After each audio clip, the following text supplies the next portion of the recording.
नमस्कार स्टूडेंट, मैं Mahavir sir green star channel से फिर आपके सामने लेकर आए हूँ एक और अच्छी सी वीडियो। आज की वीडियो है +1 क्लास पॉलिटिकल साइंस लेसन है सेकंड स्वतंत्रता यानी लिबर्टी। आज इसके बारे में पढ़ेंगे। तो शुरू करते हैं आज की वीडियो। स्वतंत्रता का अर्थ क्या है, मीनिंग ऑफ लिबर्टी। कि स्वतंत्रता शब्द को अंग्रेजी भाषा में लिबर्टी कहते हैं। लिबर्टी शब्द लैटिन भाषा के शब्द लिबर से निकला है, जिसका अर्थ है पूर्ण स्वतंत्रता अथवा किसी प्रकार के बंधनों का न होना। इस प्रकार स्वतंत्रता का अर्थ है व्यक्ति को उसकी इच्छा अनुसार कार्य करने की स्वतंत्रता होनी चाहिए और उस पर कोई बंधन नहीं होना चाहिए। परंतु स्वतंत्रता का यह अर्थ गलत है,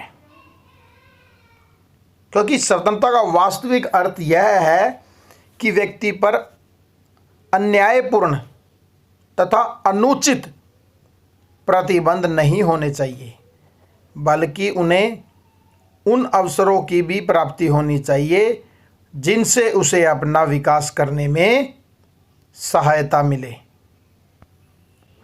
अब आते हैं स्वतंत्रता की परिभाषा। सबसे पहले है कोल के अनुसार।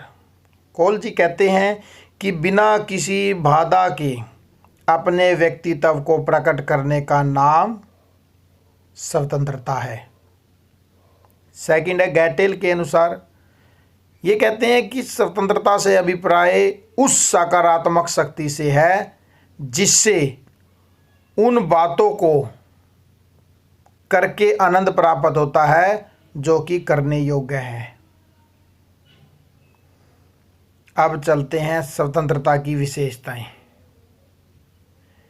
कि सभी तरह की पाबंदियों का अभाव स्वतंत्रता नहीं है। पहली विशेषता है कि सभी तरह की पाबंदियों का अभाव स्वतंत्रता नहीं है। सेकंड, स्वतंत्रता सभी व्यक्तियों को समान रूप से प्राप्त होनी चाहिए। थर्ड, स्वतंत्रता का प्रयोग समाज के विरुद्ध नहीं किया जा सकता। नेक्स्ट, व्यक्ति को वह सब कार्य करने की स्वतंत्रता है जो करने योग्य है। लास्ट, निरंकुश अनैतिक अन्यायपूर्ण प्रतिबंधों का अभाव ही स्वतंत्रता है।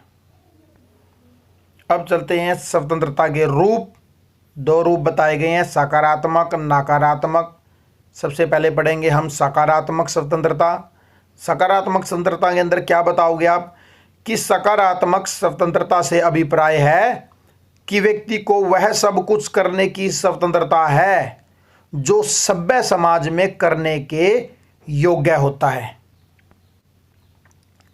स्वतंत्रता के इस पक्ष का अर्थ प्रत्येक प्रकार के प्रतिबंधों का अभाव नहीं, अपितु अनैतिक, निरंकुश, अन्यायपूर्ण प्रतिबंधों का अभाव है। इसे सकारात्मक स्वतंत्रता कहते हैं। नेक्स्ट, सेकंड पॉइंट है नकारात्मक स्वतंत्रता। कि नकारात्मक स्वतंत्रता का अर्थ है व्यक्ति को पूर्ण स्वतंत्रता होना और उसकी स्वतंत्रता पर कोई प्रतिबंध न होना। परंतु स्वतंत्रता का यह अर्थ सही नहीं है। यदि स्वतंत्रता पर कोई प्रतिबंध न हो तो समाज में अराजकता फैल जाएगी और समाज में एक ही कानून होगा, जिसकी लाठी उसकी भैंस। तो समझ गए स्टूडेंट आप इसके प्रकार दोनों रूप। अब चलते हैं नेक्स्ट, स्वतंत्रता के प्रकार। सबसे पहला है प्राकृतिक स्वतंत्रता।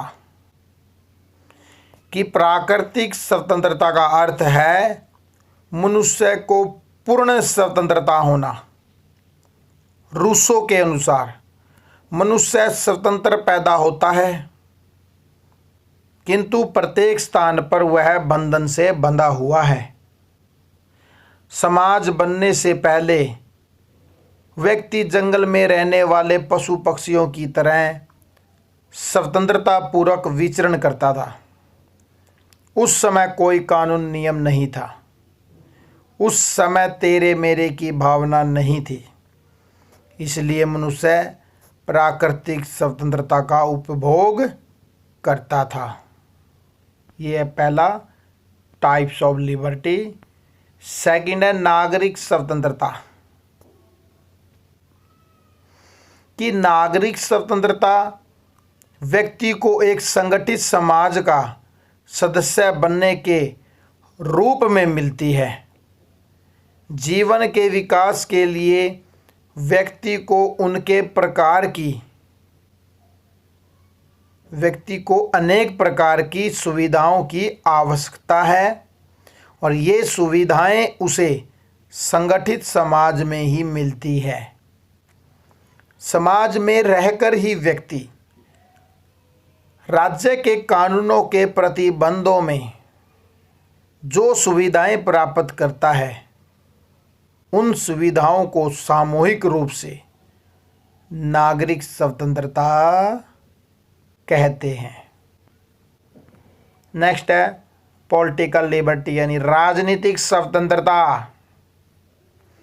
कि राजनीतिक स्वतंत्रता का अर्थ है राजनीतिक अधिकारों का प्राप्त होना।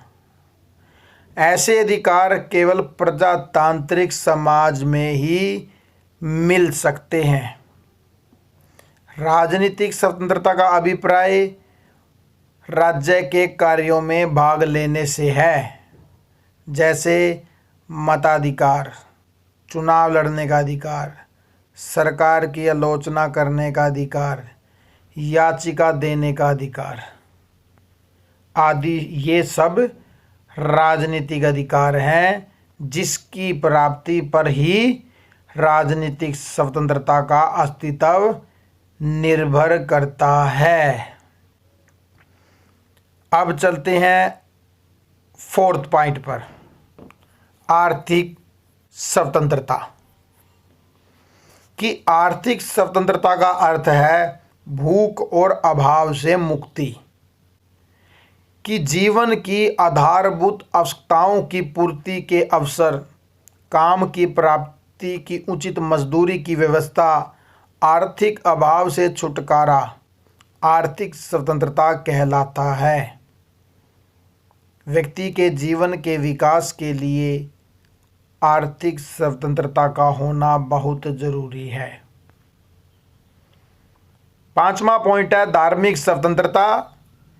कि धार्मिक स्वतंत्रता का अर्थ है प्रत्येक व्यक्ति को उसके विश्वास के अनुसार किसी धर्म को मानने, पूजा पाठ करने, धर्म का प्रचार करने की स्वतंत्रता होनी चाहिए। भारतीय संविधान में अनुच्छेद 25 से 28 तक प्रत्येक नागरिक को धार्मिक स्वतंत्रता का अधिकार दिया गया है और राज्य धर्म के नाम पर कोई मतभेद नहीं करेगा और राज्य का अपना कोई धर्म नहीं है। नेक्स्ट चलते हैं राष्ट्रीय स्वतंत्रता। कि राष्ट्रीय स्वतंत्रता का अर्थ है विदेशी नियंत्रण से स्वतंत्रता। जनता की राजनीतिक तथा नागरिक स्वतंत्रता तभी संभव है जब राष्ट्र स्वयं पूर्ण रूप से प्रभुसत्ता संपन्न राज्य हो। प्रभुसत्ता संपन्न यानी जिसकी खुद की जमीन, जनसंख्या, सरकार, हर चीज स्वतंत्र हो, उसे प्रभुसत्ता संपन्न राज्य कहते हैं। राष्ट्रीय स्वतंत्रता साम्राज्यवाद को नष्ट करना चाहती है। व्यक्ति का पूर्ण विकास एक स्वतंत्र राष्ट्र में ही हो सकता है। इसलिए व्यक्ति की उन्नति के लिए राष्ट्रीय स्वतंत्रता आवश्यक है। अब चलते हैं 7वें पॉइंट में, व्यक्तिगत स्वतंत्रता। कि व्यक्तिगत स्वतंत्रता से मेरा अभिप्राय उन कार्य को करने की स्वतंत्रता से है जो व्यक्ति के अपने निजी जीवन से संबंधित हो, पर्सनली, और ऐसे कार्यों में कोई भी व्यक्ति दूसरे का हस्तक्षेप सहन नहीं करता। अपने निजी मामलों में प्राप्त स्वतंत्रता को व्यक्तिगत स्वतंत्रता कहते हैं, जैसे वस्त्र, रहन सहन, पारिवारिक जीवन, विवाह संबंध आदि। आखिरी प्रकार है जो वो है नैतिक स्वतंत्रता। कि नैतिक स्वतंत्रता का अर्थ है कि व्यक्ति अपनी बुद्धि व विवेक के अनुसार तथा अन्य व्यक्तियों के व्यक्तित्व को सम्मान प्रदान करते हुए निर्णय ले सके और कार्य कर सके। तो यही प्रकार समाप्त होते हैं।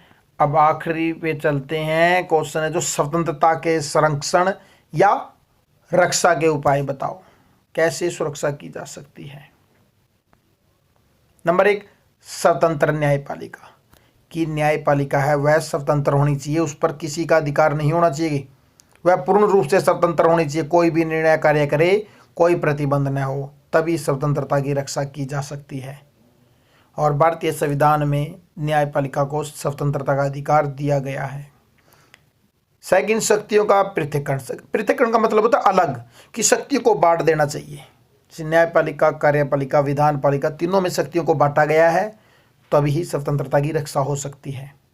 नेक्स्ट, आर्थिक सुरक्षा या समानता। कि सभी को आर्थिक अधिकार देना चाहिए अपना विकास करने के लिए, अपना आर्थिक विकास करने के लिए छोड़ देनी चाहिए। राजनीतिक शिक्षा। कि सभी को राजनीतिक शिक्षा देनी चाहिए। वोट का अधिकार, मताधिकार, चुनाव लड़ने का अधिकार, ये सारे के सारे उनको पूर्ण स्वतंत्रता देनी चाहिए, तभी ही स्वतंत्रता की रक्षा हो सकती है। मौलिक अधिकारों की घोषणा। स्वतंत्रता की रक्षा के लिए मौलिक अधिकारों की घोषणा जरूरी है कि नागरिक के कौन कौन से अधिकार हैं। भारत में 6 मौलिक अधिकार दिए गए हैं। पूर्ण स्वतंत्रता है, उन पर कोई प्रतिबंध नहीं है, कोई छीन नहीं सकता उनके अधिकारों को। तो मौलिक अधिकार भी स्वतंत्रता की रक्षा के लिए जरूरी है। स्वतंत्र प्रेस, यानी टीवी, न्यूज़ चैनल, समाचार पत्र, वो स्वतंत्र होने चाहिए, कोई प्रतिबंध नहीं होना चाहिए। जो भी देश के अंदर चल रहा है उन्हें पूर्ण स्वतंत्रता होनी चाहिए देश के बारे में बताने के लिए, सरकार के बारे में उन पर कोई प्रतिबंध नहीं होना चाहिए सरकार का। वो पूर्ण रूप से स्वतंत्र होगी, तभी देश की प्रत्येक नागरिक की स्वतंत्रता की रक्षा होगी। फिर है कानून का शासन। भी कानून का शासन स्वतंत्रता के लिए जरूरी है, ताकि सभी नियम कायदे में चल सके, कोई किसी के कानून मतलब स्वतंत्रता का हनन न करे। सशक्त विरोधी दल। भी विरोधी दल का होना भी जरूरी है अगर स्वतंत्रता चाहिए। कि जिस दल की सरकार होती है उसके गैर कानूनी कार्यों को रोकने के लिए वो क्या क्या भलाई के कार्य कर रही है, क्या नहीं कर रही है, जनता को बताने के लिए दूसरा विरोधी दल होना जरूरी है, ताकि वो उस पर रोक लगा सके। लास्ट है प्रजातंत्र की स्थापना। भाई लोकतंत्र की स्थापना में ही स्वतंत्रता की रक्षा हो सकती है, बिना लोकतंत्र की स्वतंत्रता का कोई महत्व नहीं है। तो प्रजातंत्र की स्थापना के द्वारा ही स्वतंत्रता कायम है। तो स्टूडेंट, आज का क्वेश्चन हमारा यही समाप्त होता है। ये पूरा का पूरा लेसन कंप्लीट है सेकंड। मुझे आशा है कि आपको ये लेसन समझ आ गया होगा। अगर कोई भी डाउट लगता है तो कमेंट करके आप मेरे से पूछ सकते हैं। तो फिर मिलते हैं नेक्स्ट वीडियो में नेक्स्ट लेसन के साथ। जय हिंद, जय भारत।